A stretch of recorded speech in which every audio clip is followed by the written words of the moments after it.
Merci. Quel est le pitch donc de Close? Comment tu résumerais en quelques phrases le film? Baclos, c'est un film sur une amitié fusionnelle entre deux garçons de 13 ans, Léo et Rémi, euh, qui passent leur temps ensemble, qui vivent très proches l'un à l'autre, euh, et qui vont aller à l'école secondaire ensemble pour la première fois, où leur fusionnalité, où leur sensualité entre eux, laissons dire, est questionnée par les élèves autour d'eux. Et on va suivre en fait euh, comment ça impacte leurs amitiés entre eux. Mhm. Puis comment ça t'est venu cette idée-là de faire cette histoire-là? En fait, je pense que vraiment le origin story, c'est un livre américain qui s'appelle Deep Secrets et c'est une recherche faite par une psychologue à New York qui a suivi 150 garçons entre l'âge de 13 et 18 ans. Et à l'âge de 13 ans, elle leur a demandé de parler de leurs amis masculins. Et ce qui est beau, c'est que ces témoignages-là, quand tu les lis, sont pleins de tendresse. Le langage est très émotionnel. Ils osent utiliser l'amour aussi, très ouvertement, quand ils parlent des autres. Et à l'âge de 17 et 18 ans, elle redemande les mêmes questions aux mêmes garçons. Et là, c'est comme cet vocabulaire a disparu. Comme ces garçons n'osent plus parler avec le même langage d'émotion euh, des autres, mais aussi de toutes les choses qui se passent à l'intérieur d'eux.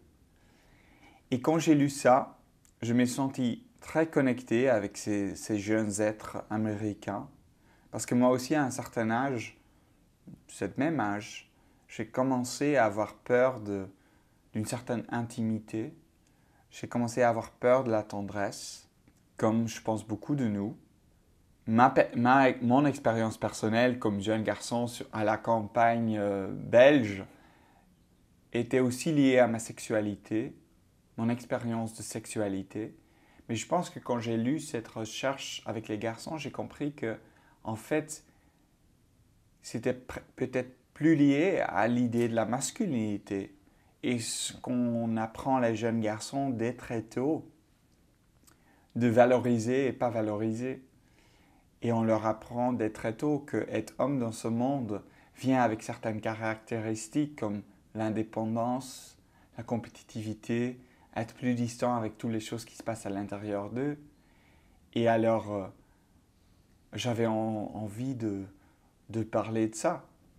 J'avais envie de parler de ces expectations et ces codes et en fait l'impact de ça sur une amitié entre deux jeunes garçons. Mhm. Avec rétrospective, est-ce que tu sens que... Est-ce que tu as des regrets ou tu as de la nostalgie par rapport à cette époque-là de 12-13 ans et là, puis de changement à 17-18 ans? Est-ce que tu aurais fait les choses autrement? The time capsule question, c'est très intéressant. Bah oui, j'ai des regrets parce que je pense que à cet âge-là, j'ai senti la force d'une groupe très très fort. Je voulais appartenir à un groupe, peut-être plus qu'à une seule personne. Et en fait, quand j'étais jeune, j'ai voulu être comme les autres garçons autour de moi. Et ça a fait que j'ai pris distance de certaines amitiés qui étaient peut-être trop intimes, trop que je comprenais pas et comme j'avais aussi peur de cette intimité et ça c'est un regret que j'ai encore aujourd'hui parce que j'ai pas pu en fait peut-être prendre la distance de tous ces amis à cet âge-là. Donc oui, après j'ai aussi une nostalgie parce que bien sûr c'était aussi un moment où tu vois, à cet âge-là, l'amour est encore amour dans tout cette, sans frontières, sans cases, sans box, sans normes. Je pense qu'il y a une beauté dans ce regard enfant, où il y a encore cette innocence et où il y a encore beaucoup de ces codes sociétals encore pas présents dans la vie.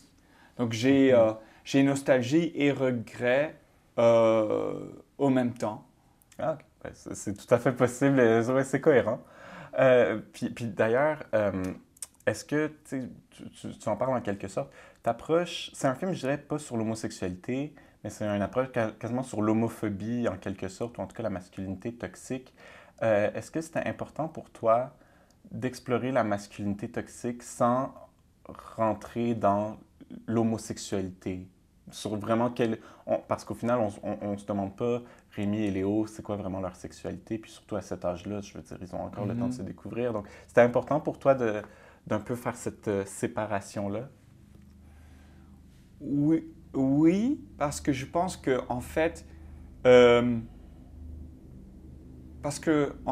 c'est ça que cette recherche m'avait donné, c'est que en fait, ces jeunes garçons, ces 150 garçons, je ne sais pas si certains d'eux sont queer ou pas queer, c'est que eux tous, ils ont la pression de la masculinité, straight ou pas straight, parce que la perte de la connexion, on leur apprend tout, d'être indépendant, d'être plus compétitif. Donc, pour moi, c'était important de pas parler nécessairement de la sexualité des personnages, mais de parler de comment, en fait, nous sommes conditionnés de regarder la sensualité et l'intimité entre deux jeunes garçons immédiatement euh, comme quelque chose de sexuel, parce que ce vocabulaire, nous ne sommes pas habitués de voir ce vocabulaire lié à la masculinité.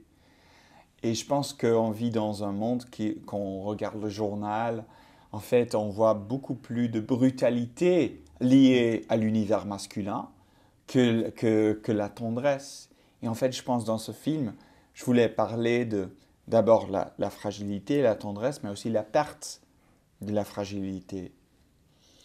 Aussi parce que je pense on vit dans un monde qui est très orienté vers la relation amoureuse et pas la relation d'amitié.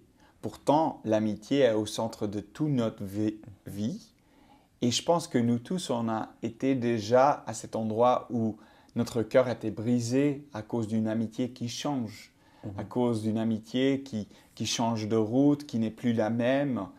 Et en fait, je pense que c'est une relation qui n'est pas toujours traitée avec autant d'importance dans le cinéma. On a Mhm. beaucoup de films sur les relations d'amour. Et je pense que dans cette période pandémie où on ne pouvait pas voir nos amis, Mhm. où les amitiés étaient à une certaine distance, moi, ça m'a fait réfléchir sur l'importance en fait de l'amitié dans ma vie. Je pensais aussi pour ça que j'ai vraiment voulu créer un film sur cette relation. Oui. Ah, c'est vraiment drôle que tu dis ça. J'ai croisé ce matin un ami d'enfance que Oui, nos chemins s'étaient séparés. Et je me suis dit la même chose. Je me suis dit pourquoi nos vies se sont séparées, on s'entendait super bien. Je l'ai oui. croisé, donc ça résonne bien avec ce que tu viens de dire. Ben d'ailleurs, parlant de résonance, j'aurais peut-être deux, trois petites autres questions avant de passer à ton, à ta vidéo. Ah, ça va, Ça va? ce coup-ci, tu dis pas ton Ouais, truc. non, je dis pas ton truc, c'est ça.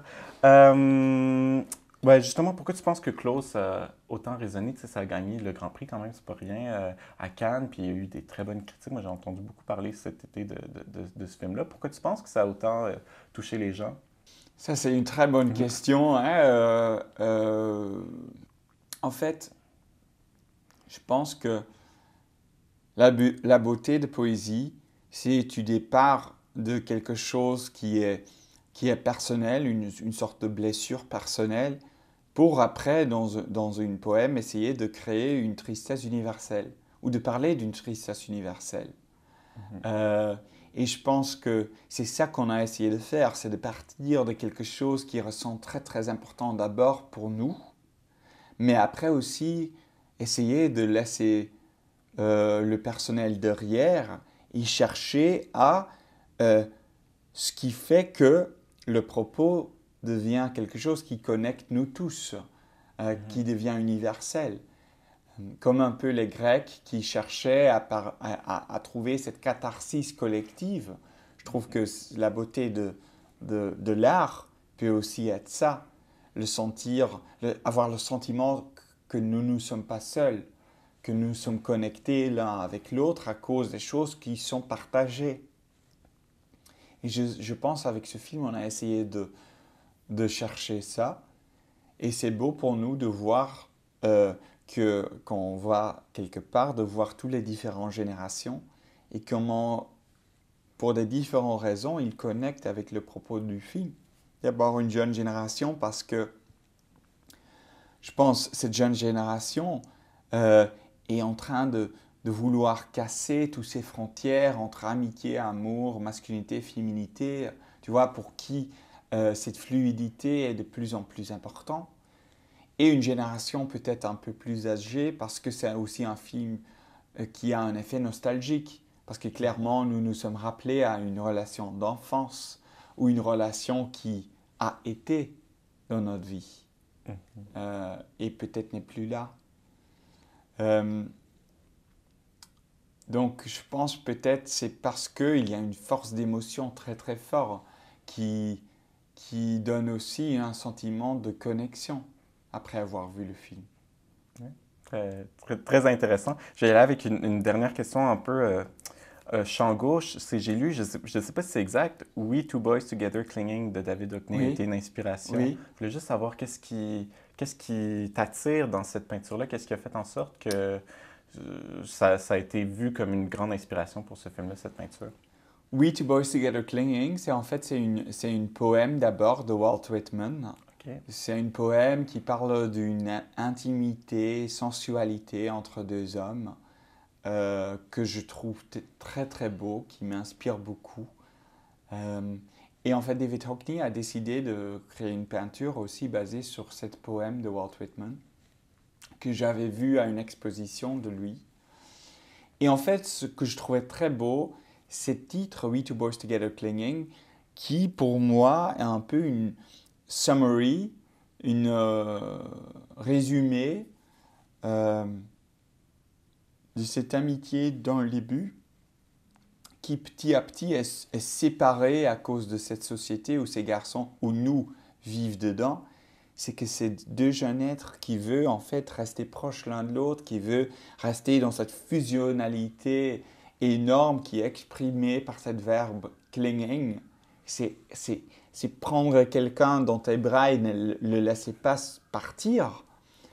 Et je trouve cette fusionnalité, je trouvais ça une beauté de poésie énorme. Et je pense que c'était inspirant pour moi parce que pour moi, c'est ça, cette première partie du film. C'est exactement cette phrase-là avant cette séparation. Très, très intéressant. J'avais jamais vu en personne, mais j'ai vu des images et je comprends le Ouais. lien qui se fait entre, Ouais. entre cette peinture-là et votre film et ton film. Donc, est-ce que j'aurai le temps pour une autre question? Oui, ok. Ben, en fait, j'avais juste une question en lien avec la langue. C'est sûr que en tant que Québécois, quand je Oui. regardais Claude, je voyais les jeux un peu de langue. Pour toi, qu'est-ce que ça signifie le passage du français au néerlandais, au flamand? Est-ce que tu y vois une certaine une barrière? Est-ce que pour toi, changer de langue, ça crée des barrières dans les relations? Comment tu perçois ça, la langue dans ton cinéma? Oui. Bah, c'est vrai, d'abord tu as la langue corporelle, parce qu'en fait, devant vouloir être réalisateur, je voulais être danseur. Et donc je pense que dans l'univers qu'on crée, qu'on écrit, le corps est central. Et on laisse beaucoup plus les corps parler que les mots, je trouve. Et cet langage est universel. Et donc aussi très intéressant pour nous d'utiliser parce que cet langage, on partage tous. Après, c'est vrai qu'en Belgique, on parle 3 langues et on est un pays qui est aussi divisé en parties où il y a un côté flamand, un côté francophone, un côté qui parle l'allemand, mais c'est plus petit. Et en fait, notre monde culturel est aussi très divisé. Le côté flamand est très divisé, il y a une frontière avec le monde culturel francophone. Et moi, ça m'a toujours intéressé de travailler avec les deux côtés, de unir, si tu veux, les mondes culturels dans le cinéma. Et alors vraiment m'identifier comme réalisateur belge dans ce sens, de travailler et avec le flamand et avec le français et leur faire exister l'un à côté de l'autre sans nécessairement devoir expliquer ça. Et je ressens qu'en Belgique, ça résonne vraiment parce que pour beaucoup de gens, cette division ne marche pas autant. Et je ressens que pour moi, pouvoir travailler aussi en français, parce que je suis d'origine flamande, ça m'intéresse beaucoup parce qu'il y a une poésie de travailler dans une langue qui n'est pas ta langue maternelle. C'est une autre approche à la langue et donc ça m'excite beaucoup d'unir les langues dans un film. Eh ben, excellent. Ben, pour ma part, c'est tout. Ça sera tout au niveau Super. texte. Ben, merci beaucoup. Merci Lucas beaucoup. Zon. Merci, c'est super.